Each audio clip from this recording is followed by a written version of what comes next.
नमस्कार दोस्तों, मैं दिव्या तनवर 91.2 एफएम की फ्रिक्वेंसी बदलते शहर की धड़कन हेलो हल्द्वानी में आपका स्वागत है। ये एक सामुदायिक रेडियो है जो दूरस्थ शिक्षा की आवाज है। दोस्तों, यूजीसी नेट जेआरएफ श्रृंखला की अगली कड़ी में आज हम हिंदी साहित्य के विषय पर चर्चा करेंगे। चर्चा करने से पूर्व हिंदी साहित्य के आकांक्षी जो अभी आगामी परीक्षा की तैयारी करने जा रहे हैं, उनको मैं बहुत सारी शुभकामनाएं देना चाहूंगी और उम्मीद करती हूं आप इस प्रतियोगिता में सफल सिद्ध हो। दोस्तों, आज हम आकांक्षी छात्र छात्राएं जो यूजीसी नेट की तैयारी के बारे में सोच रहे हैं, तो यह बदलते शहर की धड़कन हेलो हल्द्वानी आपके साथ है। दोस्तों, तैयारी करने से पूर्व आपको मैं एक कविता प्रस्तुत करना चाहूंगी। आनंद परम जी की एक कविता है जो कुछ इस प्रकार से है कि कोशिश कर हल निकलेगा, आज नहीं तो कल निकलेगा। अर्जुन के तीर सांसद मरुस्थल से भी जल निकलेगा। मेहनत कर पौधों को पानी दे, बंजर जमीन से भी फल निकलेगा। ताकत जुटा हिम्मत को आग दे, फौल का भी बल निकलेगा। जिंदा रख दिल में उम्मीदों को, विष के समंदर से भी गंगा जल निकलेगा। कोशिशें जारी रख कुछ कर गुजरने की, जो आज है थमा थमा सा चल निकलेगा। कोशिश कर हल निकलेगा, आज नहीं तो कल निकलेगा। दोस्तों, उम्मीद है आपको यह कविता पसंद आई होगी और यह आपके इस आगामी परीक्षा के लिए कारगर सिद्ध होगी। चलिए, आज हम यूजीसी नेट हिंदी साहित्य के विषय से संबंधित उसके पाठ्यक्रम को समझेंगे। किस तरीके से एक एस्पिरेंट कैसे तैयारी करे, सिलेबस को किस तरीके से देखे और किन किन प्रक्रियाओं से गुजरे, उस बिंदुओं पर मैं आज आपके सामने चर्चा करने जा रही हूं। सबसे पहले आप सिलेबस देखिए यूजीसी नेट का। उसमें देखिए कि कौन कौन से एरिया हम बहुत जल्दी कवर कर सकते हैं। एक कॉपी और एक पेन को आप साथ में रखिए और उसमें सबसे पहले आप आदिकाल, भक्तिकाल, रीतिकाल के विषयों को देखिए। जैसे कि जितना आप विषय को तोड़ तोड़ के पढ़ेंगे, चीजों को जल्दी समझ में आएगी।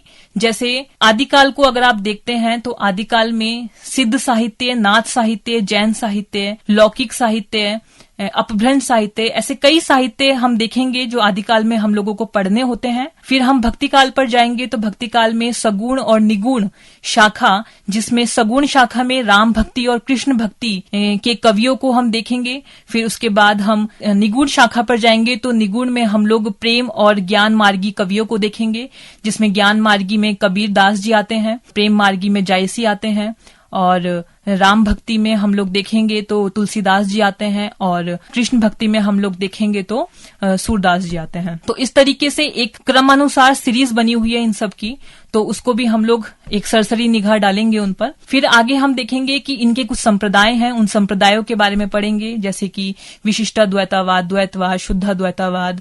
तो इस तरीके से हम लोग इनके संप्रदायों को देखेंगे। फिर हम आगे चलेंगे रीतिकाल पर। तो रीतिकाल पर हम लोग 3 शाखाएं हम लोग रीतिकाल की देखते हैं, जिसमें कि रीति सिद्ध, रीतिबद्ध और रीति मुक्त, इनके कवियों को जानेंगे। फिर हम आधुनिक काल के दौर में आते हैं, जब हम आधुनिक कविताओं से गुजरते हैं।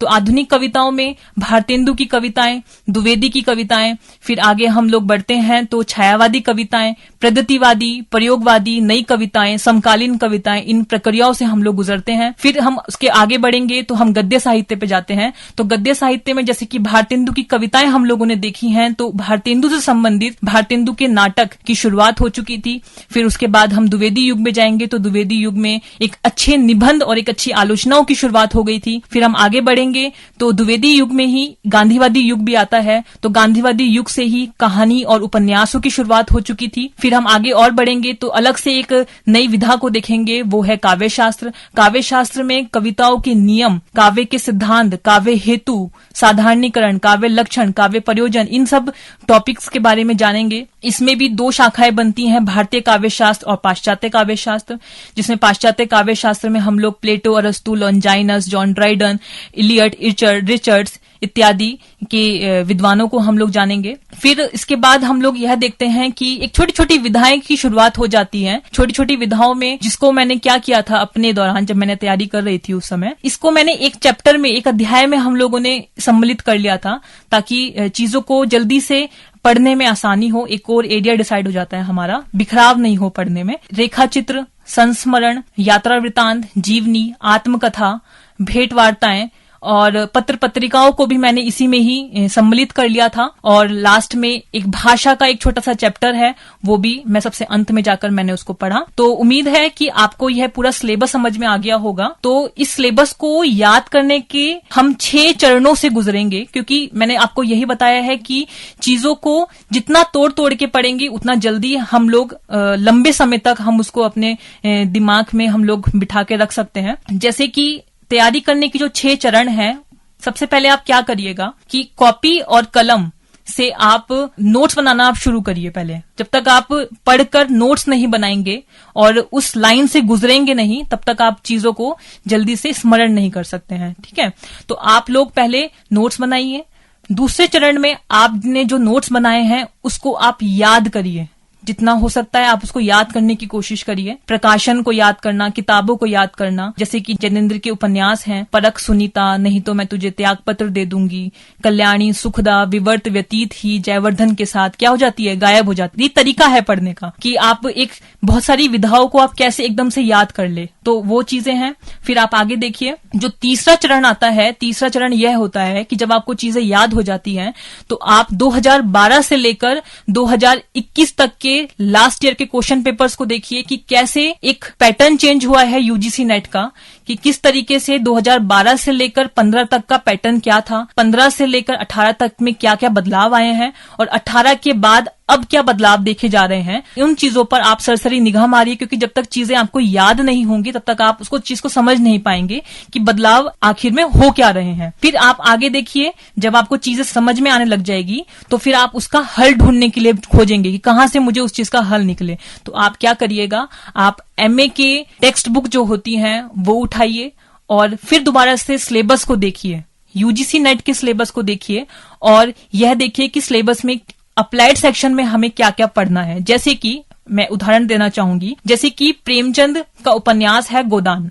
तो गोदान, हम लोगों को तो यह मालूम है कि गोदान प्रेमचंद द्वारा रचित एक उपन्यास है, लेकिन गोदान के अंदर क्या दे रखा है, गोदान के पात्र क्या है, गोदान में जो जो पंक्तियां बहुत इंपॉर्टेंट है वो पंक्तियां कौन सी है, पंक्तियों की व्याख्या क्या है। तो जब तक आपको यह नहीं मालूम होगा कि गोदान किसकी रचना है तो आप उसके अप्लाइड सेक्शन पर नहीं जा सकेंगे, तो चीजों को पढ़ने में और ज्यादा आपको रुचि नहीं होगी। तो इसलिए पहले आप ऑब्जेक्टिव्स को अच्छे से याद करिए, फिर आप जो 40% जो क्वेश्चंस यूजीसी नेट पूछता है, मिसलेनियस जिसे हम बोलते हैं, तो उसको आप अप्लाइड सेक्शन में जाकर टेक्स्ट बुक उठाइए और टेक्स्ट बुक के माध्यम से आप उसको चीजों को याद करने की कोशिश करिए, उसको पढ़िए जितना पढ़ सकते हैं। फिर उसके बाद लास्ट जो होता है वो होता है रिवीजन। जो जो चीजें आप पढ़ रहे हैं उसके लिए अगले दिन 2-2, 3-3 घंटे का समय निकालिए और चीजों को जितना हो सकता है रिवाइज करने की कोशिश करिए, क्योंकि जब तक जितनी मेहनत आप करेंगे और चीजें भूलते चले जाएंगे तो आपकी सारी मेहनत पानी में फिर जाएगी। तो इसलिए आप लोग चीजों को जल्दी से जल्दी हो सकता है रिवाइज करने की भी कोशिश करिए, कि एक अलग समय रिवाइज का निकालिए। मैं आपको इन सब के लिए कुछ कुछ किताबें बता रही हूँ। जो किताबें हैं वो है हिंदी साहित्य का इतिहास, रामचंद्र शुक्ल जी की किताब है। हिंदी साहित्य का इतिहास, नगेंद्र जी की किताब है। हिंदी साहित्य का दूसरा इतिहास, बच्चन सिंह जी की किताब है।